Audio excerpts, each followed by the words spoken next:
empezamos esta presentación de Cielo Adentro, de Valeria Correa Cid. Bienvenidas, bienvenidos, muchísimas gracias por acompañarnos, por llenar la fabulosa y estupenda librería Alberti. Muchísimas gracias a la librería, muchísimas gracias a Lola, gracias a todo el equipo que forma parte de la librería Alberti y que hace de este lugar pues una referencia indispensable dentro del mundo de las letras en España. Seguimos con las luces encendidas, así que estamos bien, todos estamos bien. Si acaso pasara algo, pues no se dirijan hacia allá, vayan hacia la luz, mejor dicho. Bueno, muchísimas gracias sobre todo a Valeria Correa Cid por apostar por una pequeña editorial que es esta Isla Elefante, que con este número, con Cielo Adentro, con este estupendo libro, cumple su número 20 en lo que es la colección principal del sello editorial. Es una editorial que arranca hace muy poquito, en el año 22, y que se centra sobre todo en poesía contemporánea, de manera exclusiva yo diría, y que vamos a empezar ahora también con traducciones, poesía contemporánea en castellano. Y pues la oportunidad de editar a Valeria implica, pues yo creo que consolidar junto con otros nombres ya la colección. Es de verdad un placer y un honor haber podido trabajar en este libro. Y volviendo una vez más a la librería, quiero decir que el apoyo que reciben los pequeños sellos como Isla Elefante por parte de instituciones culturales como la librería Alberti, pues es también inestimable, ¿no? En el sentido de que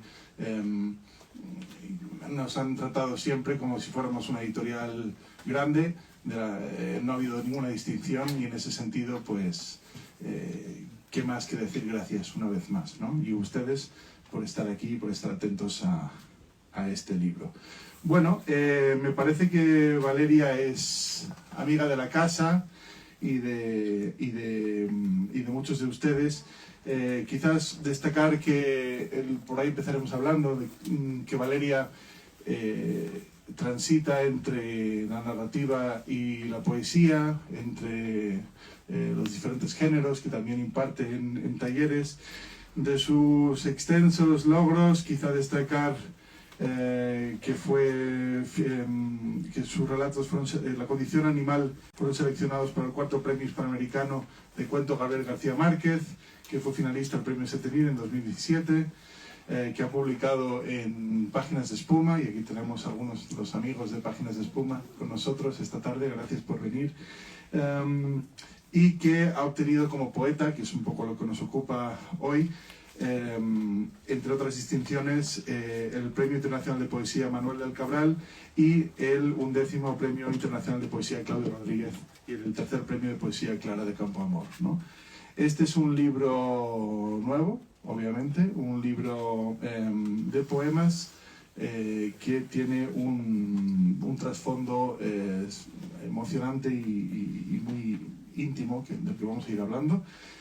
Y me gustaría empezar hablando o conversando sobre esta cuestión, ¿no? Tantas veces hablada y tantas veces evitada la respuesta, de cómo se enfrenta uno a los diferentes géneros literarios, ¿no? Cómo es para ti el proceso, no solo de escritura, sino también el proceso luego, si tiene alguna particularidad en cuanto a la corrección y la edición y la vida del libro, tratándose de poesía. Bueno, buenas tardes a todas y todos. Gracias, Ben, por acompañarme esta tarde y por haberme acompañado durante el traslado de manuscrito al libro, ¿no? que son cosas distintas, y de ahí reivindicar siempre la importancia de un editor. Entonces, bueno, en ese sentido, muchas gracias. Y también gracias a Lola y al Alberti, que bueno, es aquí también una segunda casa de la poesía y una segunda casa mía, que tantas veces me ha acogido aquí Lola con distintas cosas. Bueno, y gracias a todas y a todos ustedes. Son toda gente que conozco, creo. O sea, no sé si hay alguna cara, algún paseante casual. Así que, bueno, les agradezco muchísimo que se hayan acercado, hayan llegado a la librería después de un día como ayer, que estamos todos medios exhaustos, medios descolocados. Así que, de verdad, siempre agradezco mucho la presencia de quienes me acompañan, pero hoy específicamente. Así que, bueno.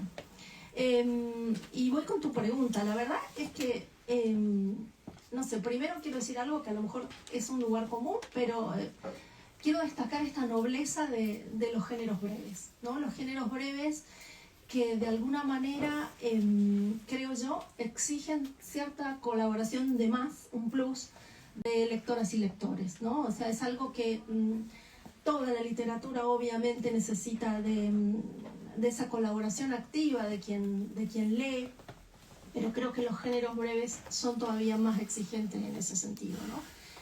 ¿Qué tienen en común? Para mí, por lo menos, tanto el cuento como la poesía son para mí como un espacio físico donde yo me permito trabajar con las palabras casi como un material plástico y real, ¿no? Se los decía justo el sábado a unos, en el taller del Ateneo, alguna gente que estaba allí, que para mí es como que escribir es como una especie de continuación de la infancia, ¿no? La escritura como juego que nos dura desde la infancia. Uno, no sé, cuando era chico agarrás cualquier cosa, ¿no? No solo un juguete, un muñequito, un autito, cualquier cosa y decís, dale que esto era, ¿no? Decimos así, y suponete que este espacio es, ¿no? Y uno empieza a jugar en presente. Y yo creo que la literatura para mí es ese espacio, ¿no? Un espacio donde yo digo, dale que esto era. Y para que se crea necesito a la otra persona que tiene que creerlo, ¿no? Entonces, en ese sentido, para mí los dos géneros, poesía y cuento, no se diferencian, ¿no? Tampoco se diferencian, creo, desde la idea de chispa, ¿no? Para mí es como tanto un cuento como un poema empiezan desde una chispa, desde algo que uno oyó, una imagen que uno no se, de la cual uno no se puede desprender y casi que purga, ¿no? En el cuento o en el poema. Tiene algo que ver con algo muy instantáneo. La novela me parece, digo me parece porque, o sea, llevo mucho tiempo intentando escribir una novela, además de un trabajo de albañilería, y enhorabuena a los novelistas, ¿no? Que cada mañana se levantan y deciden poner un ladrillo arriba de otro. Además de eso, me parece que sí, el germen de una novela puede venir así también, de algo, de ese chispazo, pero que en realidad necesita mucha más argamasa, mucha más construcción, mucha más... no porque sea fácil escribir poesía y cuento y difícil escribir una novela, sino simplemente por la extensión ya vamos en lugares distintos. En cuanto al efecto, yo también creo que el cuento y el poema son como una especie de unidad, ¿no? O sea, no... Sí, uno puede leer un cuento fracturado, digamos, o hacer una lectura fragmentaria de un cuento, pero creo que funciona cuando uno lo empieza y lo acaba, ¿no? Como lector. Y esa experiencia es igual a la del poema. El poema hay que empezarlo y acabarlo, ¿no? Eso independientemente de las relecturas que uno pueda proponerse en uno y otro espacio. Creo también que cuento y poema no se acaban, en el sentido que claro que hay muy buenas novelas que a uno le apetece volver a ellas, ¿no? Pero hay un valor que no es de consumo. O sea, uno no deja de leer un poema porque ya lo leyó, entonces ya lo sabe. Uno vuelve al poema, y lo mismo un cuento. Me parece que uno tiene esa idea de regreso mucho más... es mucho más frecuente releer cuentos y poemas que novelas, ¿no? Hay algo que se agota en la trama, en el saber la trama. Y claro, los poemas y ciertos cuentos creo que yo tampoco, que no se agotan en eso. Las diferencias, bueno, yo creo que la más obvia es que un cuento de alguna manera tiene que tener un final, ya sea porque la trama se dirige a ese final, ya sea porque hay una especie de modificación en el personaje. Hay algo que evidentemente cambia en el cuento, ¿no? Se nos presenta una situación X y sale, aunque sea con este ojo lo estoy viendo el hoy, ligerísimamente cambiado, ¿no? Aunque no sea una grandísima epopeya, pero algo cambia. En el poema no necesariamente. El poema, creo que la propuesta del poema es otra. Es mucho más probable que uno salga cambiado si sintoniza con el poema, que algo se mueva, ¿no? Técnicamente en el poema. El poema también puede prescindir de personajes, cosas que el cuento no. Y bueno, por ahora eso es lo que se me ocurre. De la manera que yo lo trabajo, a mí, de hecho, te diría que hay veces que ciertos temas me convocan la escritura de un cuento, y cosas que se me quedan afuera ingresan en el poema, y viceversa. Hay una idea en ti lo pregunto sobre todo pensando en la intimidad de este libro, ¿no? Que yo creo que tiene un tono muy cercano a explorar vivencias personales, no necesariamente malas, sino desde luego, pero con un tono íntimo.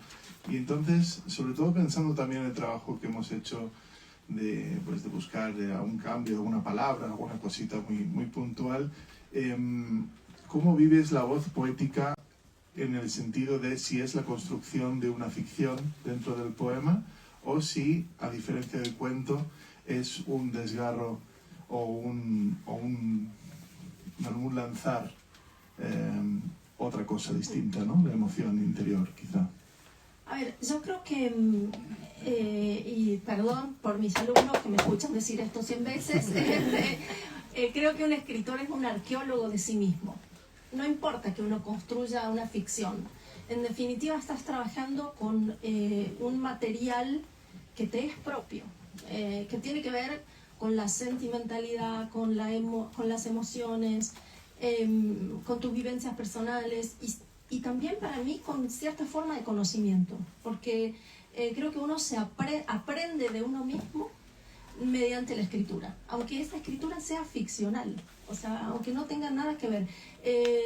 Yo también trabajo lo que podríamos llamar una voz poética o un yo lírico, que aunque diga yo, no soy específicamente yo, pero también lo soy, porque por esto que te digo, ¿no? Que me parece que la poesía se nutre de cierta curiosidad espiritual, de un poco del misterio que somos, y también de ese juego con las palabras, ¿no? Y el cuento también, o sea, la narrativa también. Entonces, por más que uno ponga eso en cabeza de un personaje, en cabeza de una voz poética, hay algo nuestro que siempre está allí permeado. Creo que no por mucho que uno escriba corrientes objetivistas o desvinculadas de la subjetividad, siempre hay detrás de esa máscara, ¿no?, de persona, ¿no?, siempre hay alguien, y ese alguien es la voz que escribe, ¿no? Tengo una pregunta más antes de pedirte que nos abras ya esta. Yo creo que las presentaciones de un libro de poemas siempre deben contar cuanto antes con la lectura de algún poema.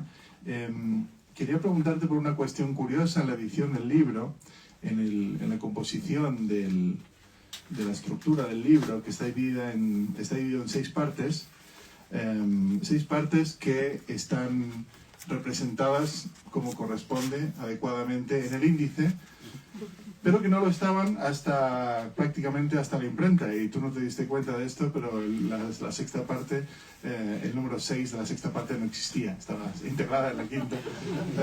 Fue un rescate a ultimísima hora, gol por la escuadra en el minuto 90.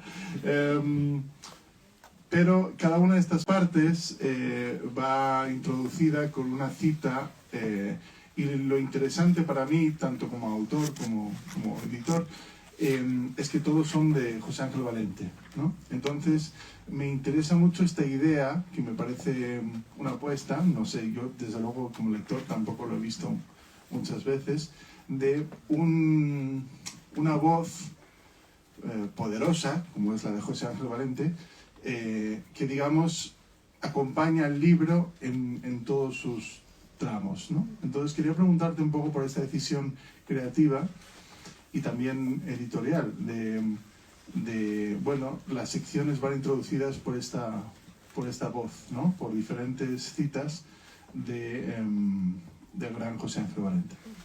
Sí, Ben igual tiene como 10 ojos, ¿no? Porque es como agarraba el manuscrito y decía, oye, acá esto, no sé, es entrado por acá. Bueno, este es el placer, ¿no? Sí, pero casi nos quedamos sin el 6, ¿eh? El 6 llegó, el último. Bueno, así, como una maratón.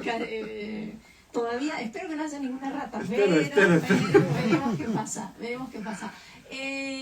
bueno, creo que todos los epígrafes, en primer lugar, son un homenaje, ¿no? Un homenaje a esas voces tutelares que nos acompañan, esos autores y autoras que te iluminan, ¿no?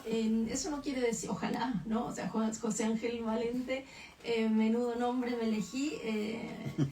No creo que eso tenga que ver con la poética de Valente. Sí creo que me ayudó a ordenar el libro, porque es muy complicado. Una cosa creo que la que nos incide bastante, armar un libro de cuentos y armar un libro de poesía, de poemas, ¿no? O sea, es un rompecabezas, todo para que después los lectores y las lectoras vean así y digan, tengo 5 minutos, voy a leer este cuento. Bueno, hay talleres enteros sobre eso, ¿no? En el caso del cuento supongo que también, pero yo sé que hay talleres sobre cómo armar un libro de poemas. Claro, pero no hay una fórmula. No. Entonces, estamos... no lo digas que se nos acaban los talleres. No. Talleres. No, pero es todo un tema, ¿viste? ¿Por dónde empezás a armar el libro? ¿Cómo lo terminás? ¿Qué va en el medio? Tiene que ver con la temática, tiene que ver especialmente en los libros de poemas con una especie de respiración del libro, ¿no? De cierta cosa rítmica. Y en este caso tiene que ver con que a mí no me parece mal, pero no me gustan ni los libros de cuentos que sean como colecciones de cuentos, ni los libros de poesía que sean como colecciones de poemas, solo munidos por la voz. Que me parece un criterio válido, solo digo que a mí me cuesta más ser autora de esa clase de libros. Entonces, me parece que la separación da una idea de sistematización. Si ayuda o no a quien lee, no tengo idea. A mí me ayuda, y puede ser que sea agrupar debajo de esa sección, como en la música, ¿no? Porque estás modulando dentro de algo, dentro de cual algo en ese epígrafe resuena, o como contrapunto, ¿no? O sea, en ese sentido me interesa y me parece que le da una cohesión a los libros, ¿no? Yo creo que un título bien puesto, y bien puesto quiero decir no que sea bonito y atrayente, sino que tenga que ver con lo que hay dentro.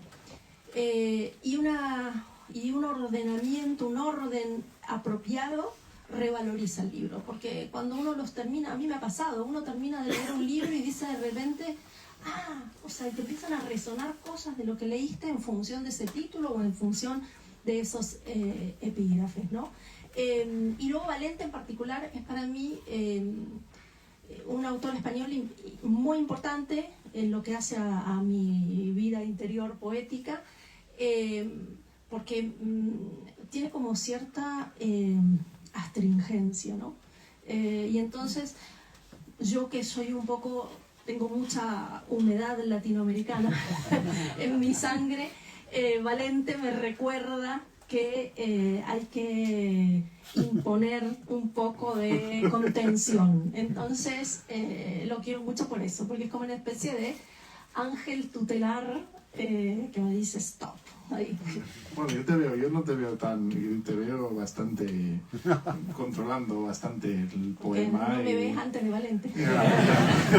Está muy apropiado también para la edición, para que no te quede un libro demasiado extenso, está muy bien. Bueno, por favor, léenos lo que quieras. Voy a empezar a leer un poema que está dedicado a mis hijas, que lo primero que hacen es cuando saben que va a salir un libro es nos dedicaste algo más. Entonces esta vez les dije que no, pero es mentira. Acá tienen un poema que se llama Alumbramientos y que es para ellas dos, para mis gemelas, Sofi y Feli, y para mi mamá y para todas las madres. Así que así, ¿no? Bueno, lo voy a leer, ¿no? Alumbramientos. Yo tuve 3 corazones y un útero de dulce vino amniótico. También un ombligo dilatado en su gesto de asombro y 2 cordones. Las noches antes del futuro se agrandaban en insomnio sobre cada uno de mis 206 huesos.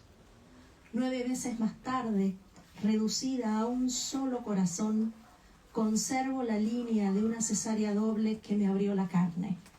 De lado a lado, sobre ella escribo febriles palabras que subieron a la boca como la leche al pecho para alimentar el hambre del poema. Es el lenguaje que alumbra el cambio y la ausencia. Es otra cicatriz, un mientras tanto que apacigua lo perdido. Quería también empezar por este poema, no solo por mis hijas, sino para hablar de algo que me parece también, ahora que lo pienso, una diferencia con el cuento, ¿no? Que es el tiempo del poema. El tiempo del poema no importa en el tiempo verbal que esté escrito, sino que con cada lectura se hace presente, ¿no? Vuelve, es un episodio que vuelve. El tiempo del poema, más que un tiempo del recuerdo, es eso, ¿no? Como si lo que estamos mostrando se hiciera carne de nuevo, casi como eso, justo, casi como una cicatriz, ¿no? Algo que uno lleva en el cuerpo y que si no mira, se olvida de ello, pero cada vez que uno mira esa cicatriz, es como una máquina del tiempo, ¿no? Te vuelve todo eso que tenés, que llevás inscrito en la carne y que por momentos te lo olvidás. Bueno, y la participación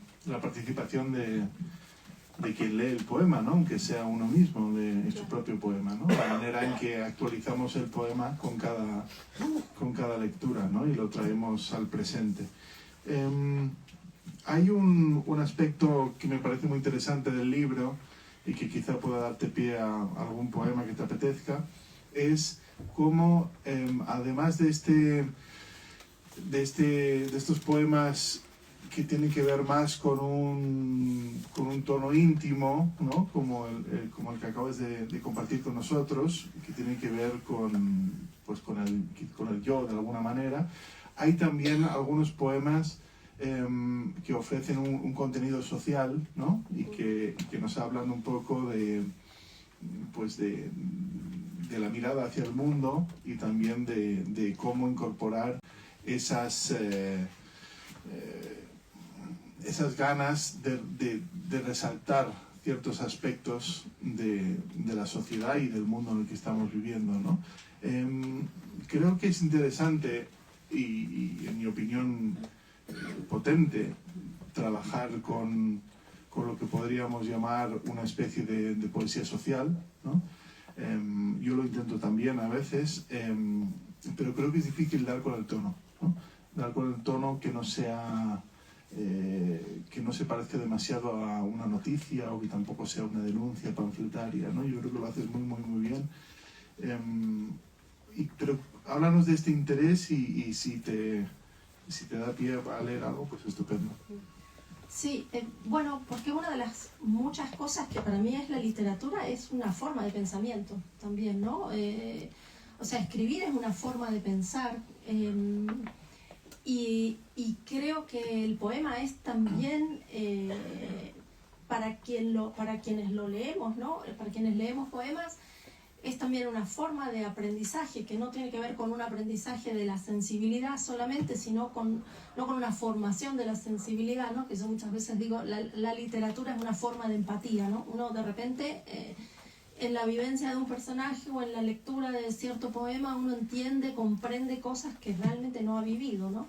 Pero es también una forma de conocimiento histórico. O sea, yo creo que sería posible en esta idea borgiana, ¿no? de omitir los autores y quedarnos con las piezas literarias, ¿no? Hablar de la historia del espíritu humano, ¿no? O sea, de la historia de nuestra especie, por decirlo de alguna manera así un poco rimbombante.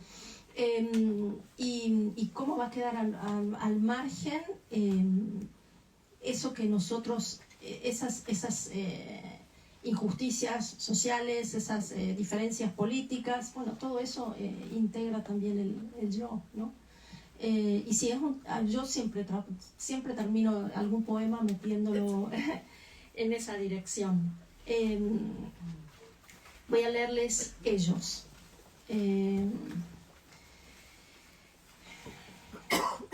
Y otra cosa, ¿no? También que de alguna manera el poema trabaja contra la abstracción, ¿no? Porque esto que decías vos, de cómo diferenciarlo de la noticia y todo eso, ¿no? La noticia, los informes políticos, todo eso tienen un nivel de abstracción que encapsulan un montón de miserias, diferencias, injusticias que se pueden contar uno a uno, ¿no? Y que tienen nombre y apellido. No es que un poema les vaya a devolver ninguna integridad a quienes no la tienen, pero bueno, al menos queda allí. El poema este se llama Ellos. Atrapados por la jarcia de la noche, con las bocas descosidas por el hambre, beben agua de lluvia al pie de las usinas. Son el terror desarrapado de los centros comerciales, son sombras dobles en la noche de los atrios de las iglesias y del cajero automático de tu banco, Sociedad Limitada. El ubicuo decorado urbano son girasoles para siempre enjibados en las bocas de todos los metros. Son señores de las moscas por derecho mitológico. Son hermanos de la basura y de los restos del payaso de McDonald's. No levantan la cerviz, tienen los ojos por los suelos, imantados por tu limosna que brilla en su platito de cartón como vulgares estrellas, pobres piedras que acabarán ellas también por extinguirse. Nadie los mira, ellos no miran nada. El ojo tuerto de índices y estadísticas tampoco los tiene en cuenta.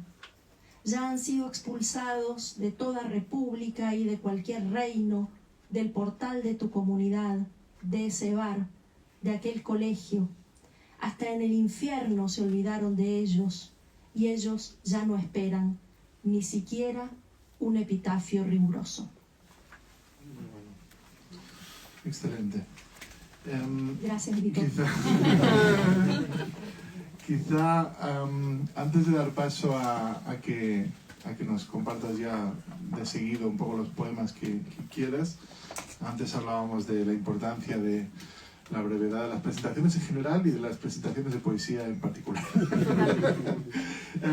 Me gustaría que habláramos un poco y que también pudieras compartirnos un poco el trasfondo, porque creo que va a tener mucho valor. No lo hemos hablado tú y yo, de la elegía para mi abuelo encuadernador. También, pues, como estamos rodeados de libros y como hemos hablado también del vocabulario del poema, buscando las maneras en que pudiéramos entrar como lectores en este mundo, ¿no? El mundo de la encuadernación. No sé si nos compartirías un poco el trasfondo de este poema, la historia, y si luego sirve para enganchar pues, con la lectura estupenda. No sé si voy a leer el poema, no por nada, sino para no aguar la presentación. Sí. El poema es un golpe bajo de los editores, no hay que confiar. Yo se los digo. ¿No? Esto vende. Mi abuelo materno, que había nacido en Salamanca, era encuadernador. Y entonces, bueno, yo tuve mucha relación con él, como nieta, digamos, pero además en todo el universo del libro, porque mi abuelo estaba jubilado, pero encuadernaba en su casa. Encuadernaba a todos los vecinos, tenía un taller de encuadernación detrás de su casa. Entonces, yo desde muy chica me vinculé con la materialidad del libro, o sea, con el bastidor. Mi abuelo me enseñaba a coser, bueno, vaya a saber lo que cosía yo en esos cuadernillos de chiquita. Él doraba los libros a mano, con una prensa a mano, porque como ya estaba jubilado y trabajaba en su casa, no tenía las máquinas, ¿no? Entonces, bueno, era toda esa fascinación también, ¿no? del papel de oro que te quedaba. Con mi hermana nos untábamos de brillantina como vedettes infantiles. Y teníamos, bueno, y todos esos pedacitos de piel, todas esas cosas que era como una especie de... Era un juguete, pero también era un vínculo muy, muy poderoso con el mundo del libro, ¿no? Y mi abuelo, no sé si cuando trabajaba en Salamanca o en Bilbao, porque además él trabajó imprimiendo la Lotería de España. Entonces, bueno, tenía así como... Y después se fue a Argentina y también trabajó en el mundo editorial, ¿no? Pero siempre desde ese lugar, desde la materialidad de los libros. Mi abuelo tenía el dedo índice, que además él era un narrador oral estupendo, ¿no? Entonces siempre nos contaba historias y uno estaba ahí medio embobado porque era muy buen narrador. Mi abuelo tenía el dedo índice doblado, porque se lo había agarrado una máquina dobladora en un descuido, una máquina dobladora de papel, y entonces tenía la falange como una especie de interrogación, ¿no? Una cosa así. La uña que le crecía como una especie de garra, una cosa extraña en ese dedo, pero vos estás poniendo así cara y no te da asco. A pesar de que mi abuelo te contaba, no, esto me lo hizo un pájaro, bueno, no sé, miles de cosas, ¿no? Entonces, para mí, el mundo del libro, más allá de la afectividad que uno puede tener como lectora, porque es eso lo que yo he sido toda mi vida, yo soy una escritora tardía, acá la gente lo sabe, que yo ejercí como abogada muchísimos años, perdón, más allá de eso, el mundo del mundo del libro, del afecto que yo tengo como lectora por el mundo del libro, está todo el vínculo con eso que es parte de mi vida afectiva y especialmente de mi infancia, ¿no? Entonces, para mí los libros, sobre todo los libros antiguos, cuando vos los ves en piel, con esas portadas marmoladas y cosas así, siempre me trae a mi abuelo, ¿no? Entonces, y yo creo que la idea esa... Cuando escribí ese poema también pensaba en otra cosa, ¿no? Como que la experiencia de todos nosotros, ¿no? Es una experiencia caótica, lo vimos ayer, fragmentaria, desordenada, ¿no? Y entonces a uno le pasan muchas cosas en su vida y hace como relaciones extrañas, ¿no? O sea, como adolescente en el metro... te enamorás de alguien en la parada Argüelles y entonces para siempre la megafonía del metro te va a traer a tu amor adolescente, ¿no? Bueno, cosas, la Magdalena de Proust, pero mucho más disparatada. Todos nosotros tenemos esos universos, esos todos, ¿no? Que obviamente no resisten ninguna taxonomía ordenada ni de ninguna clase, ¿no? Entonces para mí esa cosa, ¿no? De los libros y mi abuelo está como muy pegada. No sé si ven el cuerpo. Voy a intentar leerlo, pero ven esta trampa que me hiciste. ¿Qué página es? 30 y algo, 36. Bueno, esto tiene un epígrafe de Yorgos Seferis que dice: ¿qué vigor extraño sientes al hablar con los muertos? Es marzo la hora en que te lleva la muerte. Silencios de luz. Hace 20 años que lluevo ese día. Acuden a mí oscuros la tormenta y su hocico helado cuando te cerraste en fruto podrido. Era domingo para todos. me quedé loba triste aullándote. Dando tumbos, negra de tan sola. Mi vestido era un trapo arrugado, melancólico de hilos. En las estaciones de provincia a veces me llegaba tu voz anticipada de tenor anciano, pero tu cuerpo nunca venía. De andén a andén no pude salirme de tu nombre. Una íntima alegría conservo cuando alguien dice cubierta, lomo o solapa, aparecen tus manos. Llevabas en las palmas el trabajo de coser en un libro incesante el destino de los hombres. Tus manos, como animales de compañía, regresan siempre. Me las sigues ofreciendo, árbol entre muchos árboles, rama de ruiseñor, plumas de canto, entresijo de raíces vivas, lo verde de la vida.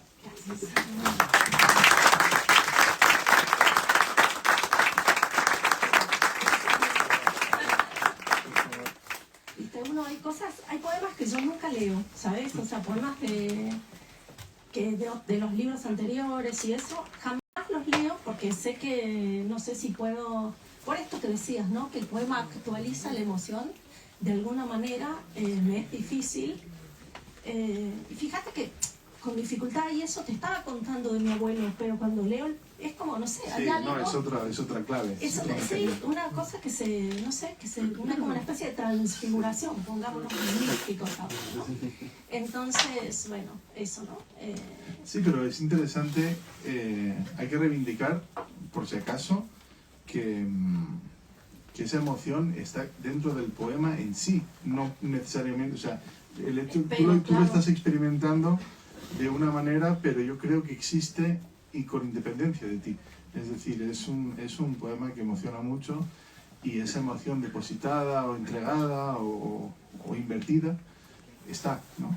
Por lo tanto, es un poema, bueno, me ha emocionado a mí también, ¿no? Entonces quiero decir, me parece importante separarlo de la idea de la experiencia propia, sino hablar de la emoción que contiene el propio poema, ¿no? Gracias. Y además pasa una cosa, ¿no? Hablando de estos todos raros, que claro, mis abuelos que eran españoles, ellos eran, de alguna manera, hay mucha gente española en Argentina, ¿no? Pero digo, los pocos que hablaban así en mi círculo, ¿no? Todo el mundo hablaba con el acento argentino y ellos hablaban en gallego, como decimos en Argentina los españoles, ¿no? Y lo que me pasó cuando me vine a vivir acá fue como una experiencia extrañísima, porque de repente yo iba al mercado y escuchaba a las señoras hablando y me daba vuelta porque decía, está mi abuela, ¿no? Esa cosa inconsciente. Y con mi abuelo lo mismo, o sea, a veces escucho, sobre todo, por ejemplo, viste las estaciones de tren que te traen ahí en el andén como una voz que por ahí está lejana, pero...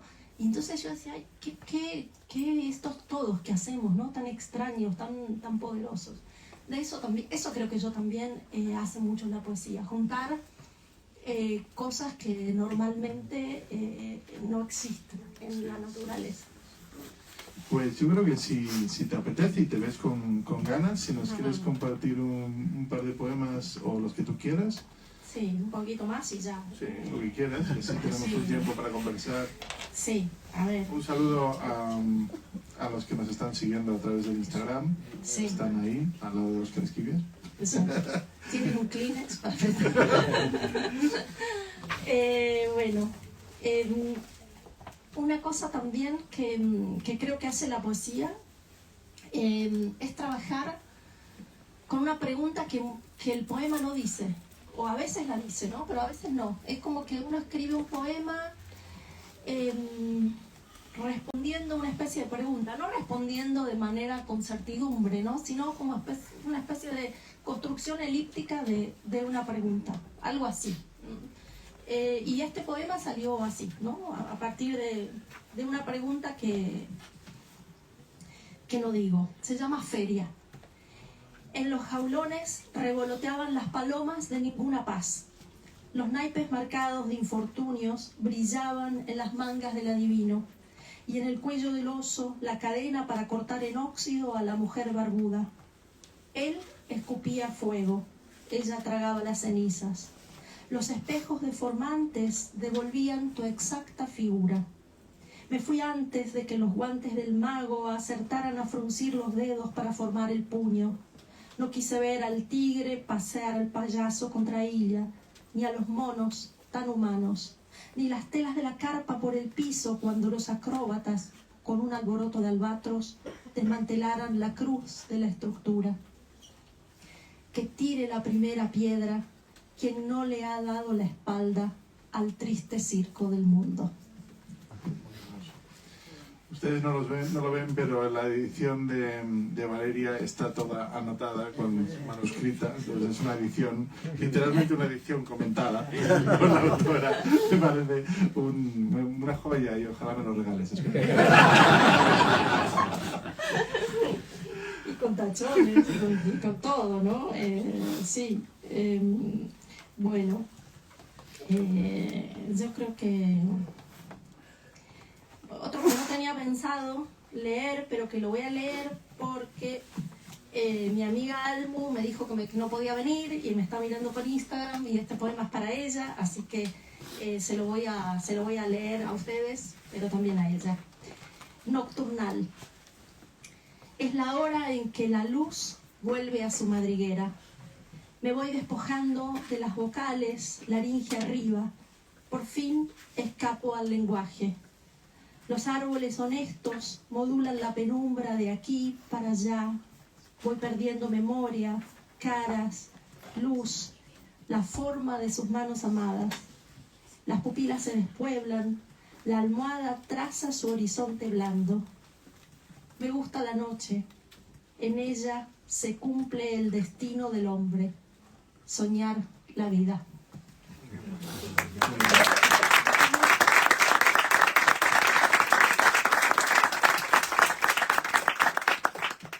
Y una más en este show de lágrimas y luz. Sí, ahí está. Gracias, Eloy. Y yo creo que con este ya, gracias. Con este terminamos. Y la elección de lo que iba a leer la hice el domingo. Y pensaba terminar con este poema y dije, sí, mira, justo, yo siempre tengo alguna especie de, esta idea de la poesía es un arma cargada de futuro. Hay siempre algo un poco profético, ¿no? Cuando escribí La condición animal, que se publicó en el 2016, pero el libro lo terminé más o menos sobre el 2014, el último cuento, que es una distopía, habla de una pandemia.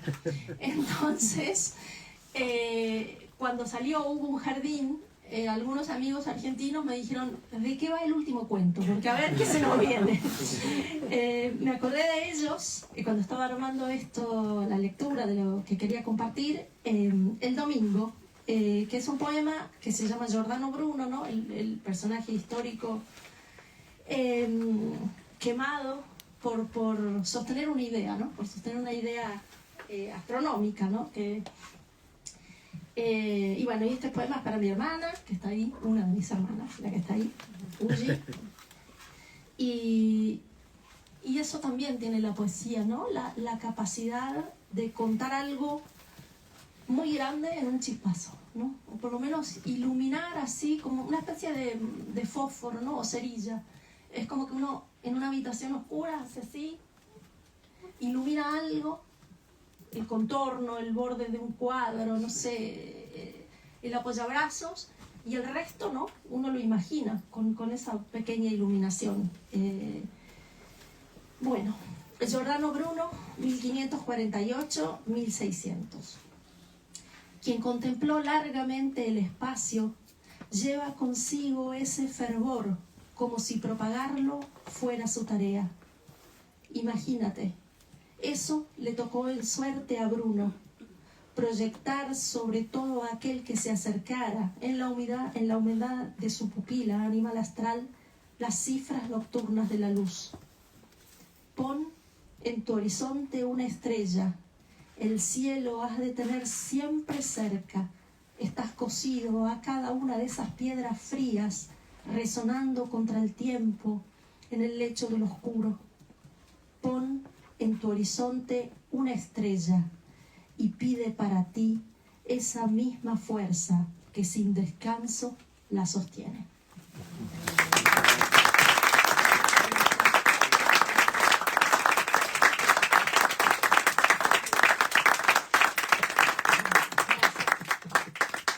Bueno, muchísimas gracias una vez más a la librería, gracias a ustedes por acompañarnos esta tarde, gracias Lola. Seguro que ahora muchos tienen ganas de conversar con Valeria, les puede firmar el libro y ya está. Muchísimas gracias por estar aquí y gracias a Valeria sobre todo.